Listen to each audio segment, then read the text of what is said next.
हमारी संस्कृति, हमारे संस्कार सदा रहें हमारे साथ। सब्सक्राइब करें तिलक। कौन हो तुम? यहाँ किस लिए आए हो? मैं हूँ देवकी पुत्र कृष्ण और मैं इस मणि की खोज में आया हूँ। कौन कृष्ण? तुम्हारी भलाई इसी में है कि तुम अभी और इसी क्षण यहाँ से लौट जाओ यहाँ से। ये मणि तुम्हारी नहीं है। परंतु ये जिसकी है उसी को लौटानी है, इसलिए तो आया हूँ। परंतु इसे तो मैंने सिंह को मारकर प्राप्त किया है, मैं इसे नहीं दे सकता।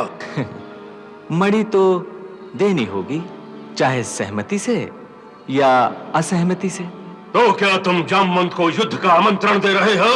ये मेरा उद्देश्य है और मैं अपने लक्ष्य से कभी विचलित नहीं हुआ, कभी नहीं। अच्छा, तो तुम मणि के लालच में अपने प्राणों को भी दांव पर लगा रहे हो। क्या नाम बताया था तुमने? कृष्ण? हाँ, कृष्ण। दाशरथी भगवान राम ने मुझसे त्रेता युग में कहा था, मैं तुम्हें फिर दर्शन दूंगा कि मैं वासुदेव बनकर तुमसे मिलने आऊंगा। और मैं ये भी जानता हूं कि मुझे मेरे प्रभु के अतिरिक्त दूसरा कोई नहीं परास्त कर सकता था। परंतु तुमने तो मुझे परास्त भी कर दिया है। तुम तो कृष्ण हो। ये कैसे संभव है? कैसे संभव है? ये राम असत्य कैसे कह सकते हैं?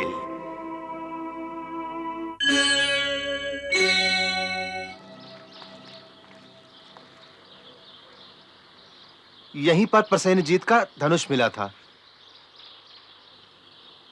और यहां उसका तरकश मिला था और वहां उसकी पगड़ी मिली थी।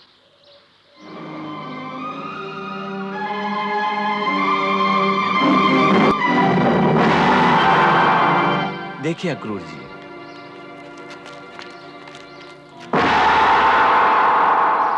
शेर के पंजों के निशान।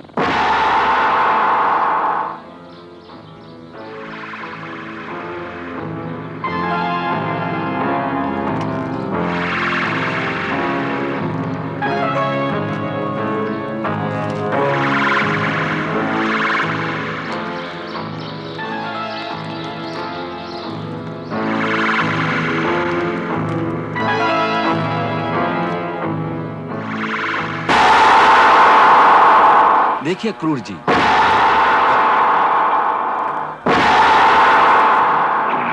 निश्चय ही प्रसेनजीत को किसी सिंह ने खा लिया होगा। स्वयंतक मणि भी इसी गुफा में ही होगी, क्योंकि सिंह के निशान भी तो हमें इसी गुफा तक ही मिले हैं। आप लोग यहीं ठहरिए, मैं गुफा में जाता हूं। सत्य को उजागर करने के लिए यह आवश्यक है।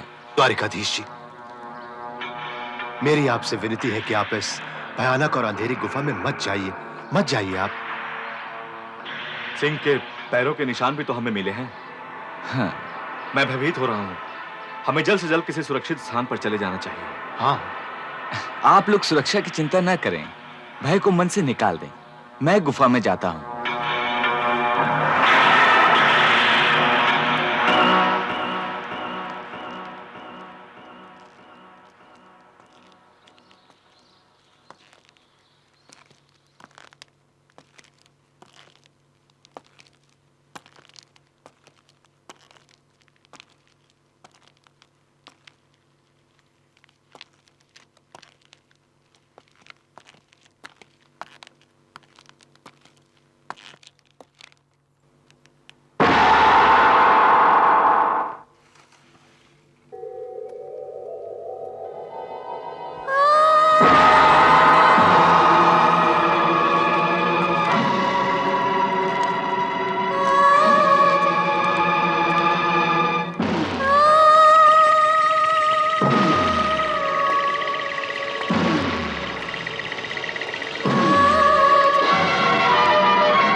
पिताश्री पिताश्री पिताश्री पिताश्री।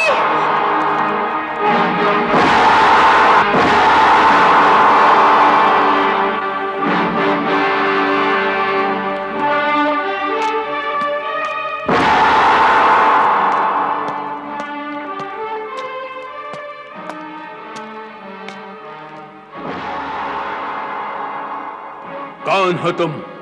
यहाँ किस लिए आए हो? मैं हूं देव के पुत्र कृष्ण और मैं इस मणि की खोज में आया हूं।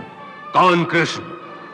तुम्हारी भलाई इसी में है कि तुम अभी और इसी क्षण यहां से लौट जाओ यहां से। ये मणि तुम्हारी नहीं है। परंतु ये जिसकी है उसी को लौटानी है, इसलिए तो आया हूं। परंतु इसे तो मैंने सिंह को मारकर प्राप्त किया है। तुम्हारा इस पर क्या अधिकार?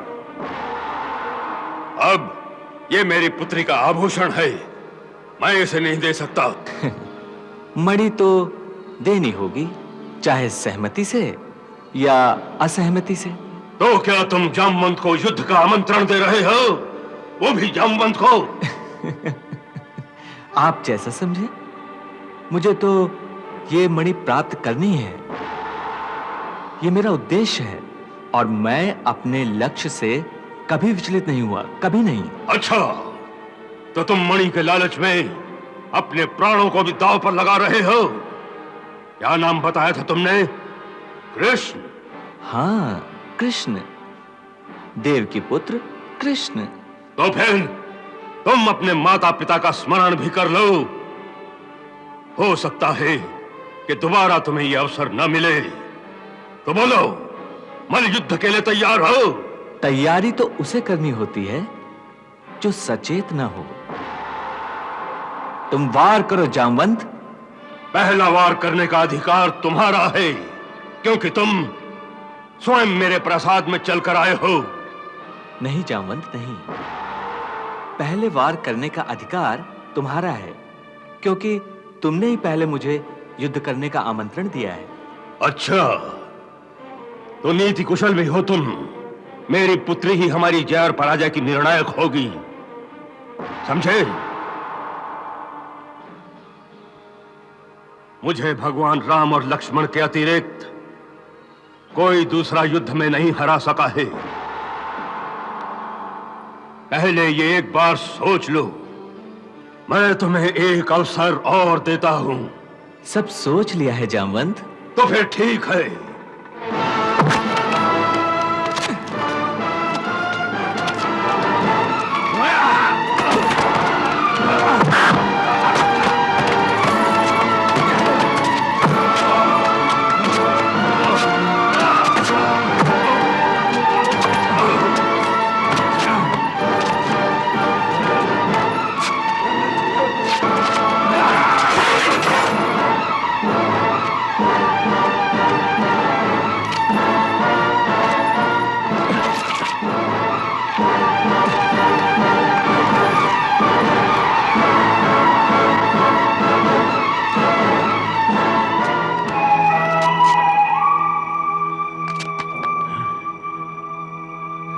सच बताओ कि कौन हो तुम? कह तो दिया, देव की पुत्र कृष्ण। परंतु मुझसे तो कुछ और ही कहा था। किसने क्या कहा था? दाशरथी भगवान राम ने मुझसे त्रेता युग में कहा था कि मेरी प्रतीक्षा करना, मैं तुम्हें फिर दर्शन दूंगा। और मैं आज तक उन्हीं की प्रतीक्षा कर रहा हूं। परंतु वो तो बोले थे कि क्या बोले थे जामवंत? यही कि मैं वासुदेव बनकर तुमसे मिलने आऊंगा। और मैं ये भी जानता हूं कि मुझे मेरे प्रभु के अतिरिक्त दूसरा कोई नहीं परास्त कर सकता था। परंतु तुमने तो मुझे परास्त भी कर दिया है। तुम तो कृष्ण हो। ये कैसे संभव है? कैसे संभव है ये? राम असत्य कैसे कह सकते हैं? वासुदेव कौन है? मैं वासुदेव हूं। हाँ, वासुदेव कृष्ण मैं ही हूं।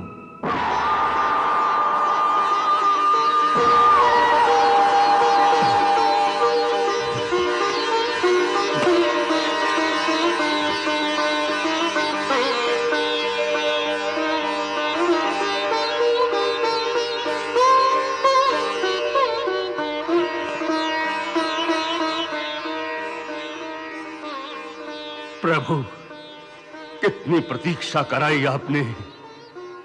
मैं तो आपके लिए ही इस एकांत में साधना कर रहा था।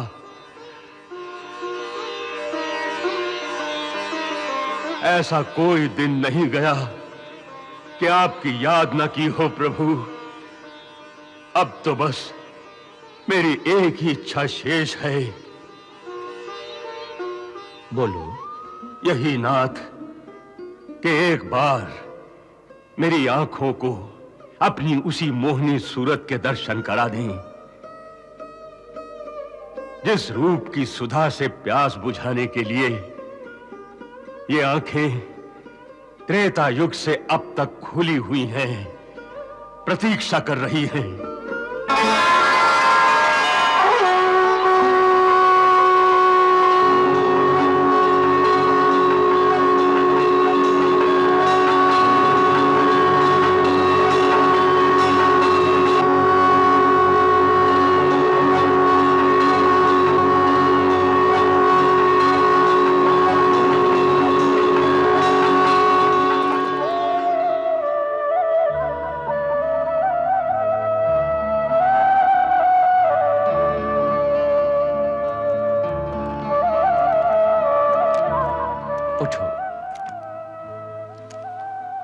उठो जामवंत, तुम्हारी साधना पूरी हुई। वर मांगो। प्रभु, जिन आंखों में आपके रूप का अमृत बसा हो, उन आंखों को अब किसी वर की आवश्यकता नहीं रही। मुझे वर नहीं चाहिए, मुझे तो एक ऐसा वर चाहिए जो मेरी पुत्री जामवंती का वरण कर सके। इसलिए आपसे उपयुक्त और कौन वर मिलेगा। मैं अपनी पुत्री जामवंती के लिए आपको मांगता हूं प्रभु। क्या दया करेंगे, क्या दया करेंगे प्रभु।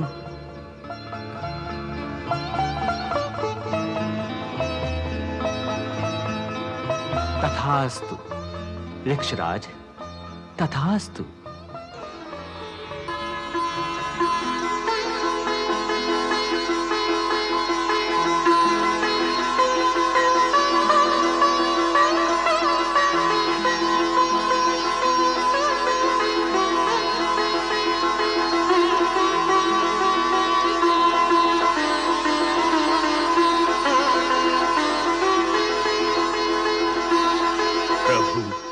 इसे भी स्वीकार कीजिए।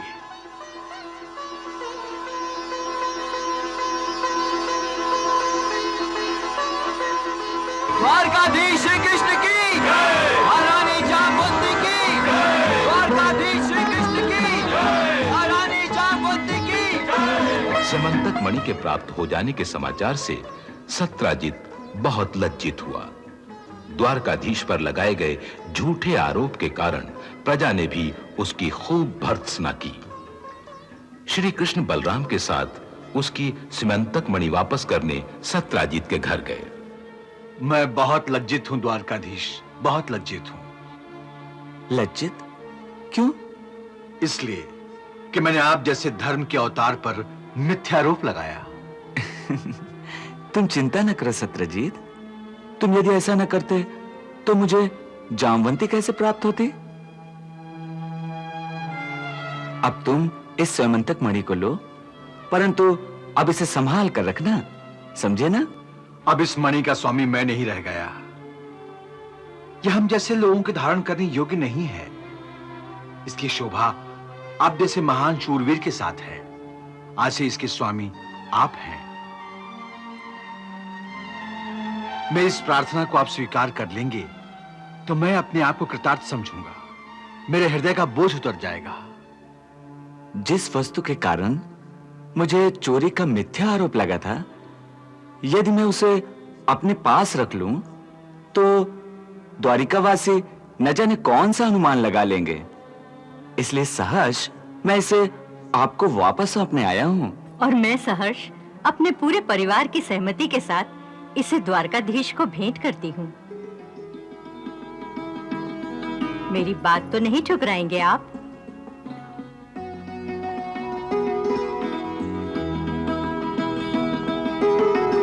और इस मणि के साथ हम सबने ये संकल्प किया है द्वारकाधीश कि आप मेरे हृदय की मणि, मेरी पुत्री सत्यभामा को भी स्वीकार करें।